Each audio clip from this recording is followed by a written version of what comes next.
All right. So anyway, thanks again for your patience with that.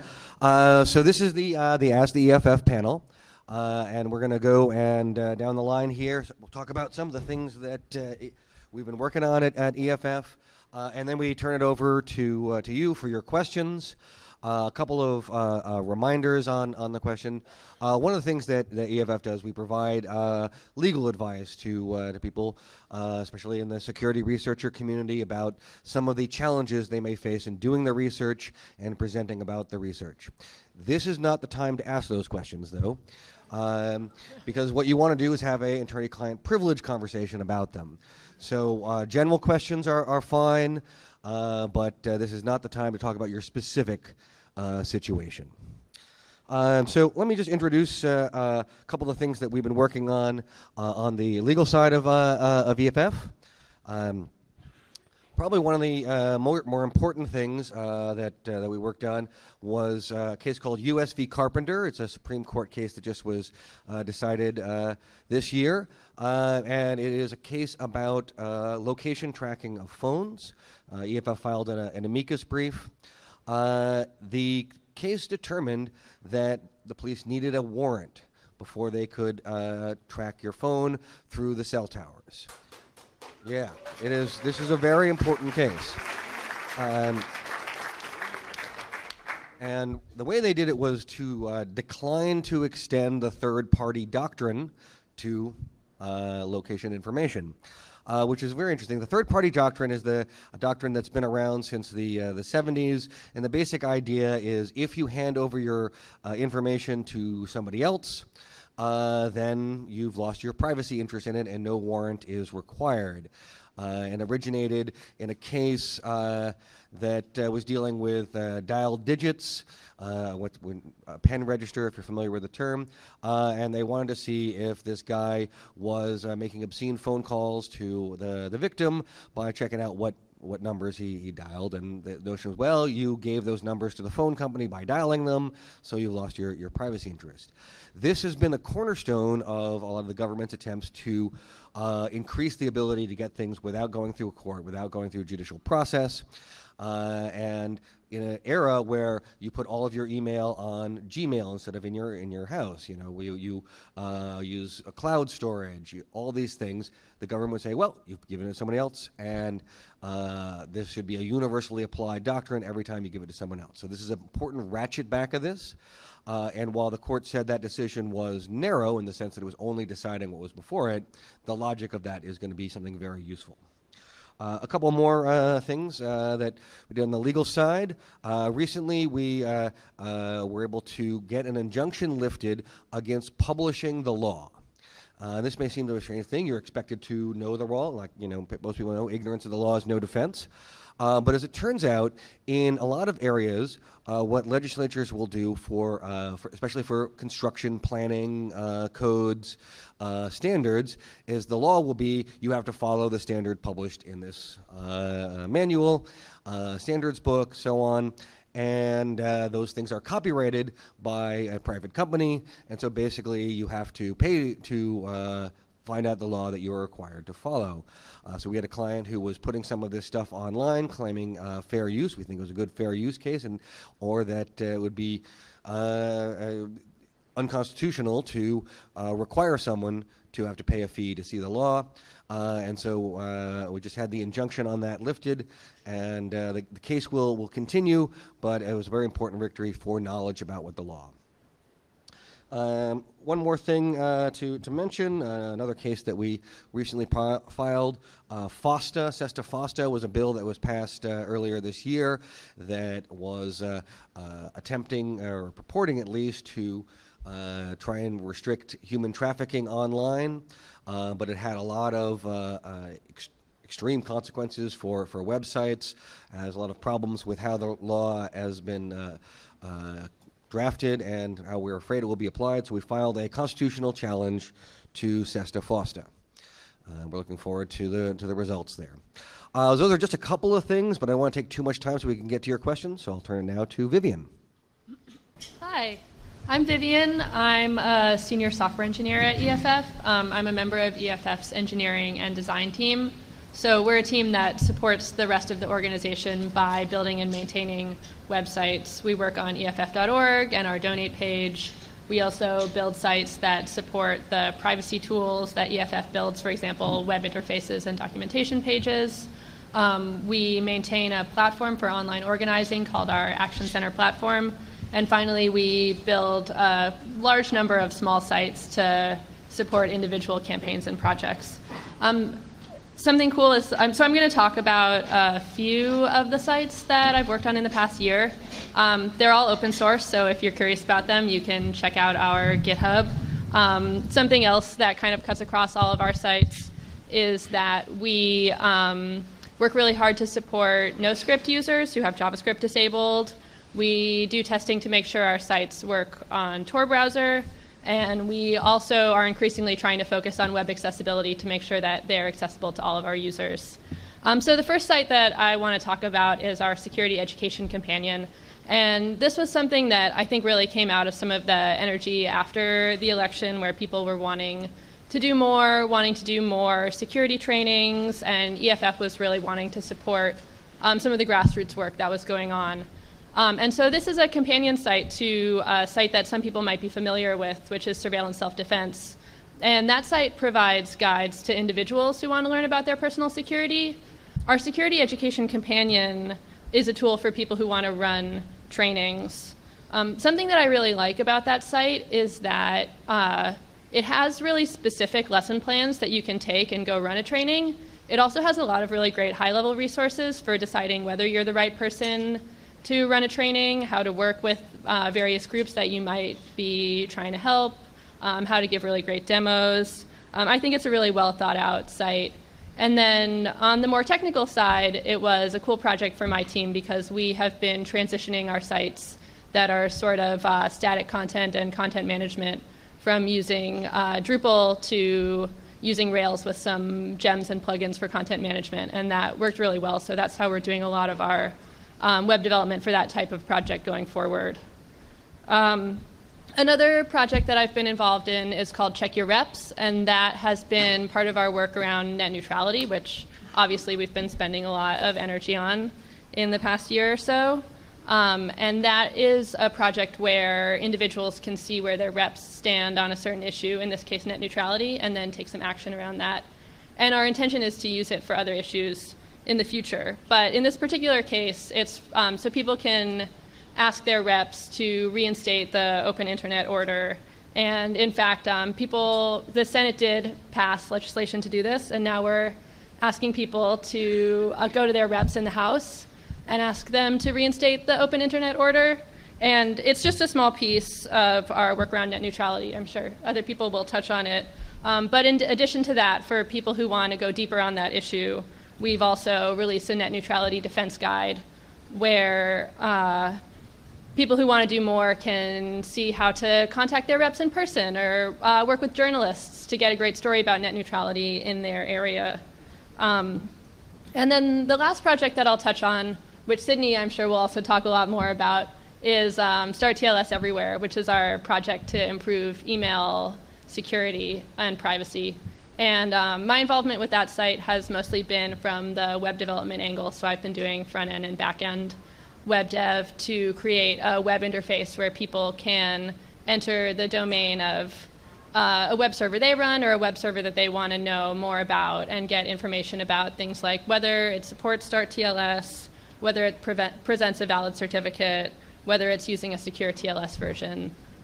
So that's been a really cool project to be involved in and work really closely with the tech projects team. Yeah, so it's really varied. We've got a bunch of small sites, and I'm always excited to talk about how nonprofits are doing web development and how the individuals can support their web needs.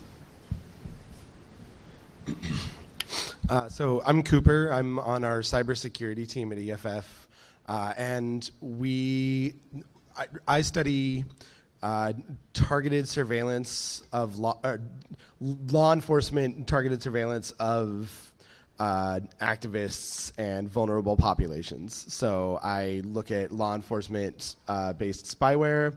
I look at other law enforcement surveillance tools like stingrays and IMSI catchers. and other forms of spying on people like spouseware and other stalkerware, things like that. So a lot of my work lately has been focused on spyware. I gave a talk yesterday about spyware coming out of Lebanon that was spying on civilians all around the world, that we took apart and looked into the command and control servers and found a pretty massive campaign being done, we think, on behalf of the Lebanese government and on behalf of many other governments by a third party renting out tools and services to these countries. So that's been a big report, and there's a big report online about it, and I gave an hour-long talk yesterday about it, so I don't want to try to compress that into 5 minutes. But I'm happy to talk about it if people have questions. The other big thing I've been working on lately is studying IMSI catchers. So for those of you who don't know, IMSI catchers, or I'll call them cell site simulators, that's my preferred term, are basically a fake cell tower that's operated by law enforcement. And the idea is to trick your phone into connecting to this cell tower, this fake cell tower, so that your location can then be tracked, and or perhaps your calls or your text messages intercepted, recorded, etc. So the old models of IMSI catchers were often colloquially known as stingrays, which was one of the major brand names. And stingrays worked by downgrading your phone to 2G GSM, and which then they were able to turn off the encryption between your phone and the cell tower and gather your location, gather your text messages, etc. It seems like, at least with US law enforcement, stingrays have now fallen out of fashion for the new model, which is called Hailstorm. And we're not sure how Hailstorm works yet, but according to the marketing documents for the Hailstorm, it's able to attack users over 4G without doing a downgrade. So we're not sure how that works, and I'm trying to research and find out anything we can about how this works and what we can do about it. I'm also taking some policy and legal approaches to this. I'm trying to work with the 5G committee to see what threats we might be facing from IMSI catchers in the upcoming 5G standard. And I'm trying to work with phone companies and manufacturers, Apple and Google as well, to try to figure out ways that we can stop IMSI catchers from working in the hardware itself. And then the final thing I'm doing, there's been a lot of talk in DC lately about the threat of foreign spies using IMSI catchers around the Hill to spy on senators. So currently, lawmakers up on the Hill have a bee in their bonnet about this. And I think that we can convince them that, you know, if Russians might spy on us, we need to make this technology stop working. So that's another tactic we can take as well. And it's maybe a good thing for you to call your representatives about and say, hey, I'm concerned that this technology could fall into the wrong hands and be used by criminals and spies and who knows what. Let's maybe stop this from happening. So those are the things I'm working on, but I'm happy to talk about anything, and I'll pass it along. Thanks very much. My name is Bill Buddington. I'm a senior staff technologist on the tech projects team. And I'll just go through a few things that we on the tech projects team are working on in particular, and I'm working on as well. One of the kind of more interesting things that I got to investigate was a program that was being sold to law enforcement across the country, to individuals across the country, called Computer Cop. And this was a piece of software that is basically spyware for parents to spy on their kids, and basically, if you type in some key terms that the parent identifies, as well as like that are built into the program itself, it'll send reports back to Computer Cop and let the parents know about it. And so we investigated this program and found that these terms themselves would be triggered when only partial word fragments were typed in. They would,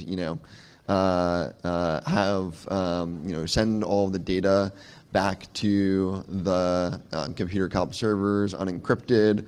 lots of shady practices. So it's very poorly written software in general, but also a piece of spyware that was particularly malicious. And that's kind of one of the things that we try to look at is some of these programs that limit the freedoms of individuals in the digital sphere, make sure that we can tackle some of those issues in terms of reverse engineering, in terms of looking at how these programs actually work through forensics. One of the things that I recently looked at was the kind of assumption that Facebook is sending audio communications or microphone signals back to Facebook servers. So we analyzed that and found that no audio signals were being sent, but there's a lot of other beacons that they're sending all the time. Even applications that are open source, like there's one application that's a open source street maps called maps.me, and it was sending beacons back to Facebook, and we do that through basically installing a root certificate into Android phones and analyzing the traffic that way. So that's one of the kind of really interesting investigative work that we've been doing on the Tech Projects team. I'm the lead developer of HTTPS Everywhere. You might have heard HTTPS Everywhere. The history of it comes from in 2009. Thank you. In 2009, there was an extension that you might have heard of called Firesheep. And Firesheep basically performs real-time man in the middle on traffic that is on a open Wi-Fi network. It basically grabs session cookies and basically inserts them into an active browser session that you have running locally, based on who you're looking at across, in the coffee shop, for instance. And so what Firesheep did was it logged you, without actually stealing any credentials, it logs you into an active session of another user. And what we knew from how HTTPS works is that if Facebook, for instance, had HTTPS on their websites, this attack would be infeasible because HTTPS provides certain guarantees. It provides confidentiality, integrity, and authenticity. And so having HTTPS on more websites is a desirable effect, and it would make this kind of point-and-click attack much less feasible. So we started developing HTTPS Everywhere in as a response to Firesheep to enforce HTTPS where it is made available on websites but not enforced. Some people might think now, well, Facebook, for instance, enforces HTTPS. What's the point of having HTTPS everywhere? But we've seen from a piece of software that Moxie Marlinspike developed called SSL Strip that if you type in a website, you mostly type it in example.com, and that by default goes to the HTTP page first. So what HTTPS Everywhere does is it enforces that first connection going to the HTTP version of that site. So that's one of the things that I've been working on. In the past year, HTTPS Everywhere has moved to web extensions. Firefox used to have extensions that were that the technological infrastructure of which was so small that all the global variables were prefixed by NS, which is Netscape. So they've really updated their extension infrastructure to be in line with Chrome's, for instance. And so we worked on converting that to a common code base so that HTTPS Everywhere is common code base among Firefox and Chrome. We also added cryptographically signed update channels. So between every extension release, you'll basically get an update of the rule sets themselves, those regexes that let you know when to upgrade websites. You'll get a bundle. You verify that using the Web Crypto API, which is newly available even in Tor browser, which uses an ESR pinned, older, more stable release of Firefox. So we have these web extension update channels, and it could, for instance, be used not just for the rule sets that we maintain, but also for the Tor project. If they want to make their new next generation hidden services, those 48-character URLs .onion, more readable, then you can, for instance, go to secure-drop.intercept.com.onion, and it'll automatically kind of forward you to the proper onion URL. So that's one possibility of the future using these signed update channels. I was going to mention a few other things, but I think we're running short on time, so I'll pass it along. Cool. Related to our efforts to push HTTPS everywhere, I work part-time on CertBot, which is the client, EFF's client for Let's Encrypt. Let's Encrypt is a free and automated CA. Yeah. Let's Encrypt's awesome. And we've had a lot of success in the past, just 2 years. I think there is a statistic, 80% of page loads in the US on Firefox were over HTTPS.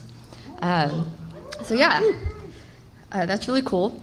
And the other project that I work on, as Vivian mentioned, is Start Tls Everywhere, which is an initiative to try to port some of the success we've had in web to email. Similar to these lists or policy lists that Bill mentioned that HTTPS Everywhere pushes updates to.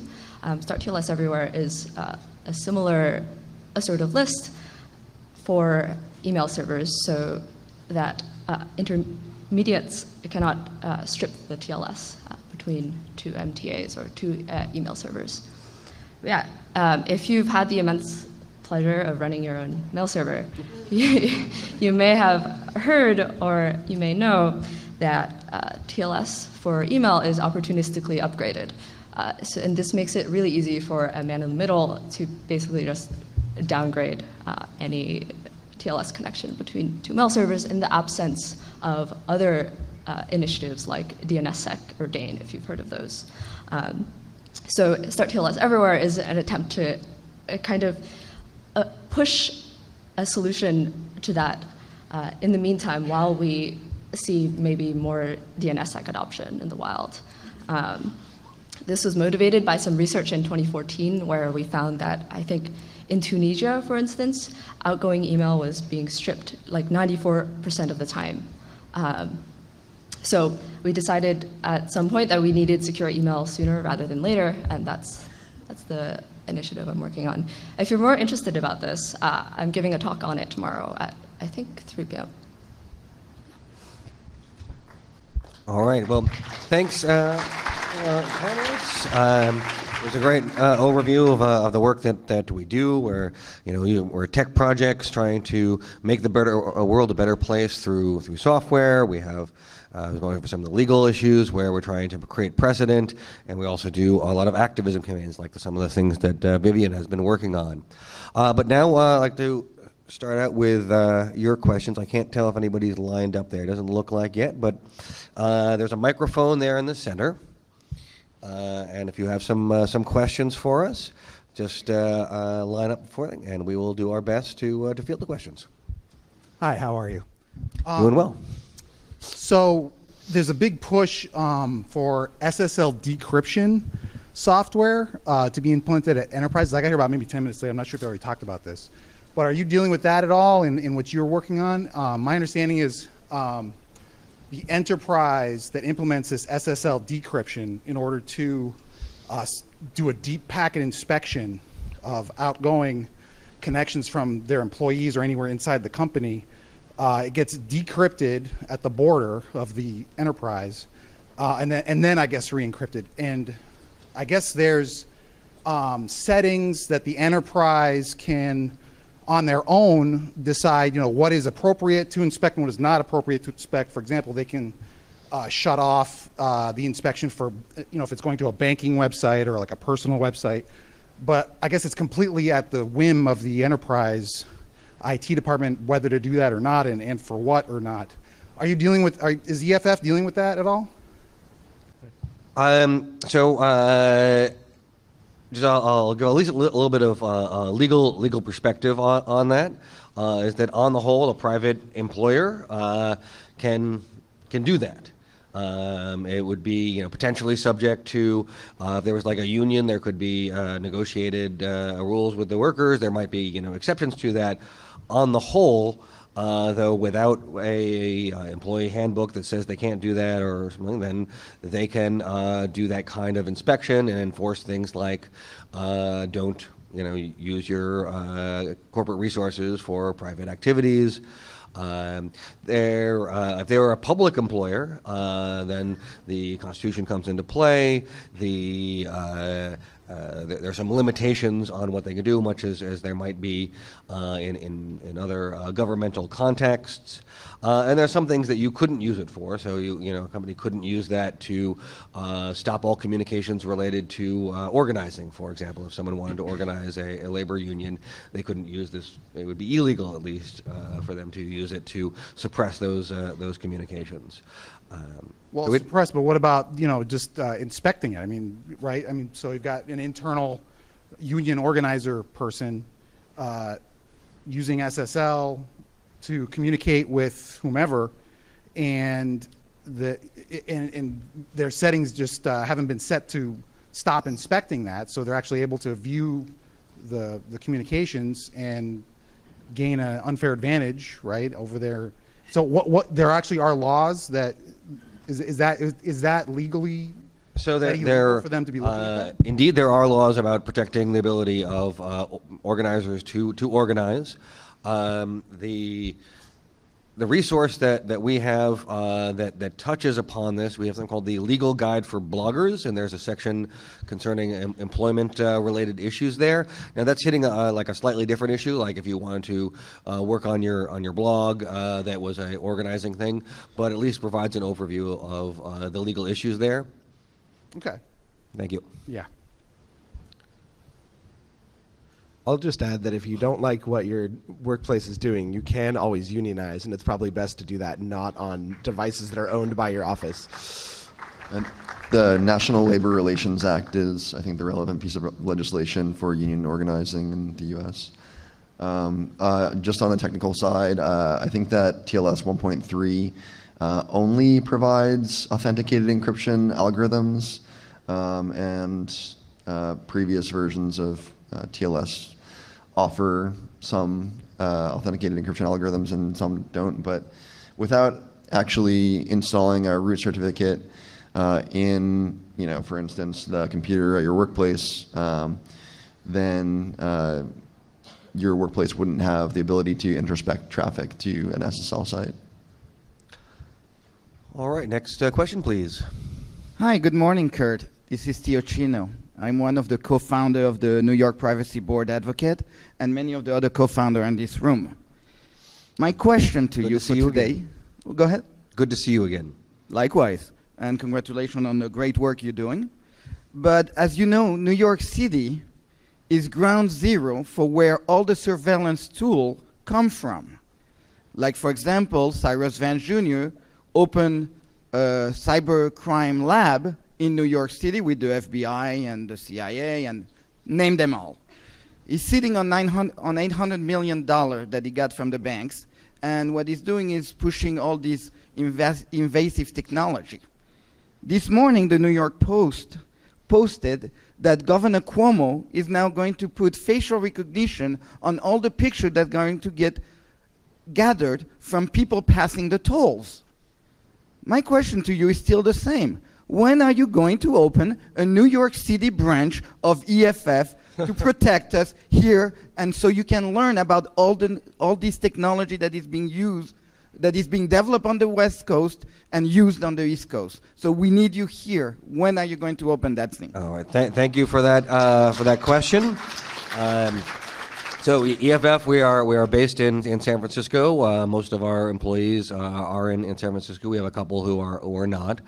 But we also we work a lot with various organizations around the U.S. and around the world, actually, often working with local partners. One of our programs is the Electronic Frontier Alliance, which is a network of, I believe, around 75 organizations throughout the U.S., including some here in New York. That we try to help give them the tools in order to be good advocates on the local issues. And so absolutely there are important fights to be had in all sorts of jurisdictions, and New York is certainly among them. So our current strategy is to work with local organizations, and we have no current plans to make an office in New York. I'll just add that we need to fight these sort of surveillance technologies at every level. We don't need one organization like EFF fighting. All of you need to be fighting these surveillance technologies through every means you can, through technological innovation, through calling your people, through calling your representatives, through putting pressure on companies to stop doing this, through boycotts, through direct action. We need to fight this every way we can, because this is how we slip down to dystopia. This sort of surveillance comes along slowly, but then we realize we're a frog that's in a pot, and the pot is boiling already, and we have no idea what to do. So fight it on every level. Fight it now. Fight it in your jurisdiction and everywhere. Kurt, I just wanted to add something. Sorry for that. It's not the same thing. EFA, we are part of EFA, and we are a leader group. But for example, on next Friday, we are going to meet the first chief privacy officer of the city of New York, something we lobby for 2 years to be put in the Charter of New York. However, we need your experience on that meeting when we go in. I spent 3 hours dealing with her, she tried to push me off, and she's in charge of police privacy, Link NYC, all those tools. So we need an office for EFF to help us lobby those people who are pushing those policies out there. Not the same thing. EFA and EFF, two different things. That is correct. EFA and EFF are indeed two different things. The Electronic Frontier Alliance is a lot of really great organizations who are making a difference in their home regions, and we try and provide support for that, but it is not the same thing. Also, I'll just add where, I mean, a lot of EFFers are native New Yorkers. I'm a native New Yorker. And we have someone at the booth you can talk to about New York's specific situation. It's Nash, my coworker. He's worked a lot on, Link NYC issues and a lot of that kind of stuff, and coalition building within New York in order to oppose surveillance programs. Also, I real quick want to shout out Rethink NYC as an amazing organization here that's doing a lot of work organizing against Link NYC. If you are out here and you want to hook up with them, please check them out. We are hooked up with them. All right, next question, please. Hello.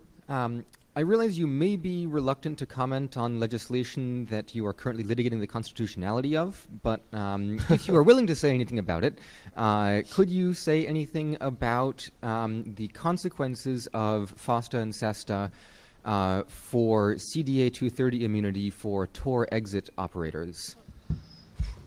Oh, for Tor exit, I'll start out with just an overview. It's SESTA FOSTA is for those who are not familiar with it was making some changes to a couple of laws in this effort, or the purported effort at least, to fight sex trafficking. Though it reduced the applicability of Section 230, which is a law that's been on the books since 1996, that has been extremely instrumental in protecting websites for the liability of what their users have done. It's sort of like don't sue the soapbox for what the speaker has said is the basic gist of 230, and this has been ratcheted back, and this has caused a number of websites to shut down sections like personal ads in case somebody was using those personal ads to put in a sex work advertisement. On Tor exit nodes, Um, Yeah, I think most of the time when we deal with a situation where there's a Tor exit node that someone is looking into, it's a conversation with who are looking into it that there's nothing there for you to find. That the Tor exit node doesn't have the data that they're trying to do, and they're trying to pin it on the underlying person, and in many cases just explaining what a Tor exit node is, how it works, is sort of enough to resolve the circumstance. I don't think that should change with Sesta Fosta. But if people do start to say, well, no, because of Sesta Fosta, I'm going to hold the exit node operator liable, we would certainly be very interested in that case. One of the pieces of software that you can use, I mean, there's education that Tor people do, and talking with law enforcement is when there's this piece of software called Exonerate Tor. So it basically lets you type in an IP, you type in a time, and when you saw suspicious activity, and it'll let you know if a Tor exit node was operating on that IP or not during that time. So that's one thing that you can use to exonerate someone who is supposed of suspicious activity. Thank you. Hello. Is EFF taking a position on the Kavanaugh nomination to the United States Supreme Court? And if he is confirmed, how do you see the future for our rights? So we've been definitely looking at the Kavanaugh history, trying to find, looking at basically the cases where he has touched upon our issues, and what we found is not good. Kavanaugh looked at the NSA's call detail records program, and he found that was totally okay. This was in the D.C. Circuit Court. It was not one of the cases that we had worked on, so it's not directly commenting on our case, but the theory that he wrote into this opinion was that there were special needs because terrorism, and so they could do this unconstitutional program. We have pushed very hard for net neutrality, and he thought that the FCC rules about net neutrality were unconstitutional, and so which is further than other courts had ever gone. So on just a number of EFF-related issues, Judge Kavanaugh is going to be a vote against. There may be some where he could be okay. I don't actually know if he's had a lot of strong opinions on like copyright and fair use issues, but as overall package. How do you see him with search and seizure? On search and seizure, I think it is probably going to be more friendly to the government side of things. There's sort of an interesting trend at how it works that going to an originalist point of view on things like search and seizure, where it's more focused on things like trespass and there was a case a while back that this was a Supreme Court case, not a Kavanaugh case, but U.S. v. Jones that was dealing with placing a tracker on a car, and ultimately that decision was that a warrant was required for that. But there was a school of thought where the reason why a warrant was required is because you were like physically going up to the car and tracking something, and thus getting into that space. And I would be concerned that he might go down that sort of direction, which may lead in some cases to a warrant being required, but is a more limited view of the Fourth Amendment than we would like. Thank you. I think one of the things that we need to be aware of is also that legislation changes with people's movements, It changes when people create enough pressure for politicians to actually not make bullshit decisions and to actually say, hey, if I don't do this, like the reason why Nixon signed the second civil rights bill is not because he wasn't a racist, he was. The reason why it was signed was because of people's pressure, people's movements that actually force his hand. And that's the way that anything's going to change. We actually need to build up that movement in order to make it change.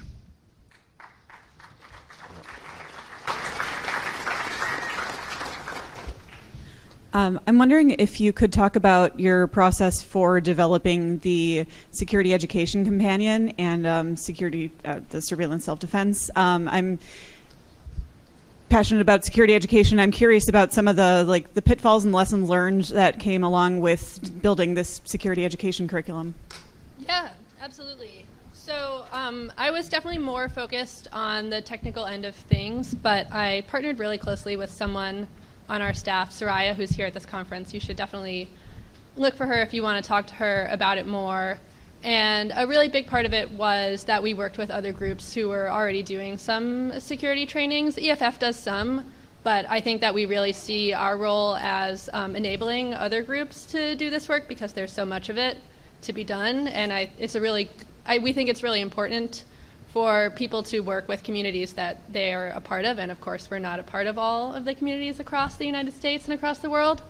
So that was really great. I really appreciated that aspect of it. And we also did a lot of user testing, having people run through these curricula and doing trainings and giving feedback.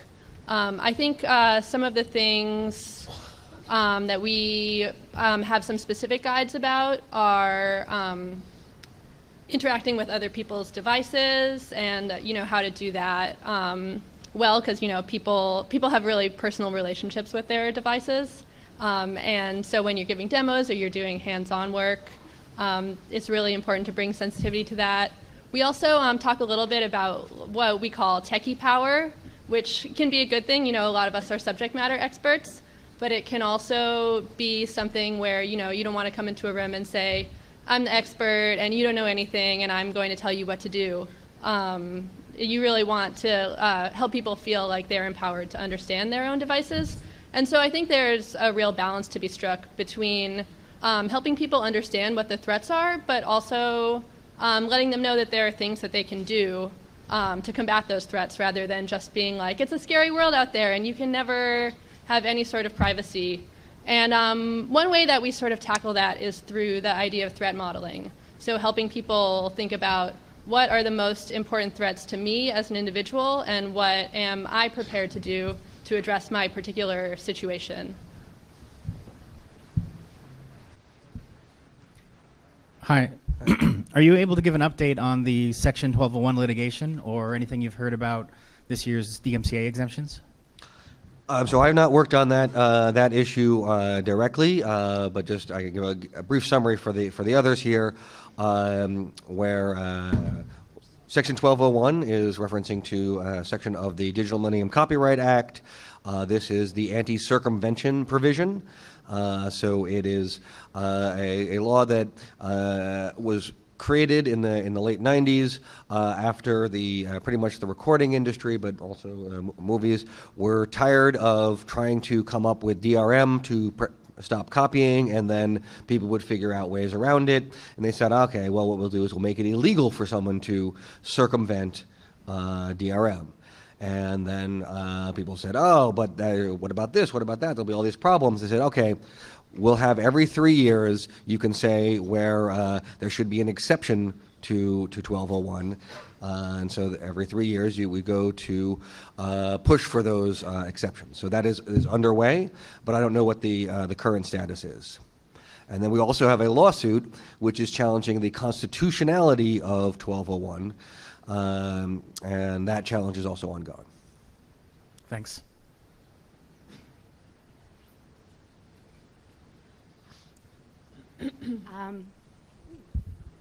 I'm short, sorry. I wanted to thank you for your efforts on the Sesta Fosta suit. Thank you. Thank you. I am an advocate and activist in the alternative sexuality and sex worker community. And in addition to all of the implications of SESTA FOSTA for technology and privacy and things of that nature, there are people who, having lost their ability to advertise whatever services they are offering in a safe manner, have killed themselves because they don't want to go back to a situation where they were, well, essentially being trafficked by pimps. Ironic that SESTA and FOSTA is doing the exact opposite what they're trying to do. I wanted to know if the EFF was aware and had any plans to look at the other pieces of legislation that are potentially coming down the pipeline, the Stop Banking for Traffickers Act, which I'm not sure how far along that is. And also I wanted to know, people who are not coming at this from a technical perspective, how can we help you? Very good question. So in the first instance, yeah, absolutely, it is terrible that this law, which again they purport is trying to protect people from sex trafficking, is actually driving people away from relatively safer ways of being able to advertise and get in touch with customers to relatively unsafe ways. So having sort of the opposite effect of what it purported to be. And we tried to fight this law, before it passed. And it seemed that actually, pointing that out to the legislatures, that it was going to have the opposite effect of that didn't really matter to them. I don't think that they were as sincere as you might like in their efforts to stop trafficking. And I think they really just wanted to make life more difficult for sex workers and put something that they could tell their constituents, here's what I've done on this problem, even though it was completely ineffective. So our legislative team is always paying attention to new legislation, and if we see more that comes down the pipe on that, we will look for it. Though, I mean, we do focus mostly on digital issues, so there would have to be a nexus with our core strengths. But when we can find a good opportunity to get involved where it does hit into our core strengths, we'll totally do that. And then on the question of how you as all of you could get involved, yeah, it takes everybody to get involved with these things. We have the Action Center, action.eff.org, where you can go there and see what current campaigns are, and that might be calling your representative or signing a petition, or tweeting at representatives can also be effective. There's a lot of things that you can do. The basic system is that the more effort you put into something, the more effective it is. That like an in-person meeting with your representatives is going to be much more effective than sending a letter. A letter will be more effective than sending an email. A phone call would be yet more effective. So it's basically correlated to how much effort you're willing to put in. And for a lot of these issues, we need a lot of people to put in effort. So I encourage all of you to stand up for your rights and get active. Kurt, we've got time for one last question. If you make it very quick, questioner, 30 seconds the question, 1 minute for the answer, please. Oh my God. Okay. So there's some significant things happening here in New York, in downtown New York specifically. We are in the process, the mayor is approving a tech hub, and we are implementing something called Silicon Alley going down 4th Avenue, which greatly impacts a low-rise neighborhood and is turned into something called Midtown South. Again, the tech hub is, again, private entities that are getting involved, and city lands are being used to develop and blah, blah, blah, blah, blah. So again, I hate to harp on this. The question is, it's really important to have a presence like EFF, a physical presence in something that's happening, right? Like technology, corporations taking over, and it's coming from one side only, and the activism part of it, we're being slammed left and right. Like, how can we garner more help from organizations that have such a prominent appearance like you? All right, thank you for that. I'll just a quick, first of all, we absolutely believe that New York is a very important area for work to be in, and our current strategy is to work with local groups through the Electronic Frontier Alliance and get active where we can. We've looked at local issues also, more directly, and we will continue to do so. And then, basically, the thing is that we have only so many resources. We are, we've grown a lot over the years, and this has been great. We've been able to do a lot more things, but we can't do everything. But thank you all for your support. For those of you who are members of EFF who have joined the Action Center, who have taken actions, who have subscribed to me, that helps, and we really appreciate it. And we hope to be able to do yet even more. Thank you. Thank you, Kurt. Round of applause for the EFF.